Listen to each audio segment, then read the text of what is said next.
और अब दिल्ली से खबर है। केंद्रीय मंत्री अश्विनी वैष्णव की प्रेस कॉन्फ्रेंस रेलवे में रिफॉर्म्स करने के लिए लगातार काम कर रहे हैं। उनकी तरफ से कहा गया 52 रिफॉर्म्स का टारगेट रखा गया है। कंटेनर ट्रांसपोर्टेशन को बढ़ावा दिया जा रहा है। कैटेगरी के अनुसार वस्तुओं को भेजा जाता रहा है। फर्टिलाइजर परिवहन को लेकर भी अब रेलवे में सुधार हो रहा है। कंटेनर शिफ्टिंग के जरिए अब खाद की सप्लाई की जा रही है। ये हाल ही में उनकी तरफ से कहा गया। अभी तक क्या चैलेंज आता था, रेल ट्रांसपोर्टेशन में जब उसको वैगन में भरते हैं तो फ्लाई ऐश अगर आप नोटिस करेंगे बहुत ही महीन होती है, बहुत फाइन होती है। तो बहुत फाइन होने से उसको लोड करने के टाइम में बड़ा पॉल्यूशन होता है, उसका बहुत ज़्यादा उसमें डस्ट क्रिएट होती है।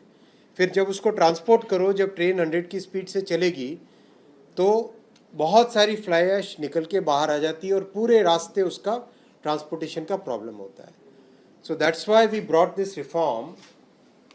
इसको हम आज जो ओपन वैगन में, ये ओपन वैगन्स हैं, इन वैगन्स में जो ट्रांसपोर्ट करने का जो मैकेनिज्म है, इसको हटा के यहाँ से शिफ्ट होके will shift it to container.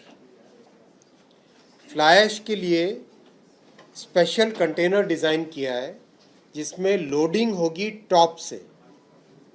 एक कंटेनर अगर आप इमेजिन कीजिए, लोडिंग टॉप से होगी और उसका डिस्चार्ज होगा साइड से। अभी जैसे साइड कंटेनर अगर आप देखें, साइड में 2 फ्लैप्स होते हैं, उसके 2 दरवाजे होते हैं, उन दरवाजों से इसको अनलोड किया जाए। तो अब जैसे लोडिंग होगी तो टॉप में ये पावर प्लांट का शूट है, इस शूट से सीधा इस कंटेनर के अंदर आए, इस कंटेनर के अंदर लोड हो जाए। लोडिंग के बाद में कंटेनर को सीधा रीच स्टैकर से ले लिया, ये रीच स्टैकर क्रेन है, इससे ले लिया। उसके बाद में रेक में लोड कर दिया इसको। फ्लैट वैगन्स जैसी कंटेनर की रेक्स होती वैसी। ट्रेन अपने डेस्टिनेशन में पहुंच गई सीमेंट प्लांट में, और वहाँ पे फिर रीच स्टैकर से, क्रेन से उसको अनलोड कर लिया और उसके स्टोरेज एरिया में रख लिया।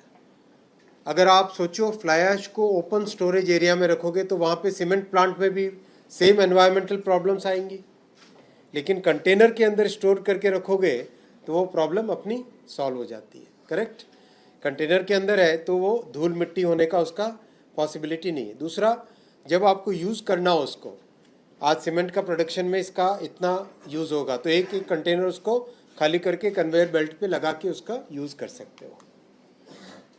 अनलोड करने के लिए ड्राई बल्क अनलोडिंग, ये न्यूमेटिक पाइप्स है, एक ये मेथड है अवेलेबल, दूसरा हाइड्रोलिक से उसको टिल्ट कर दो। 2 मेथड अवेलेबल है।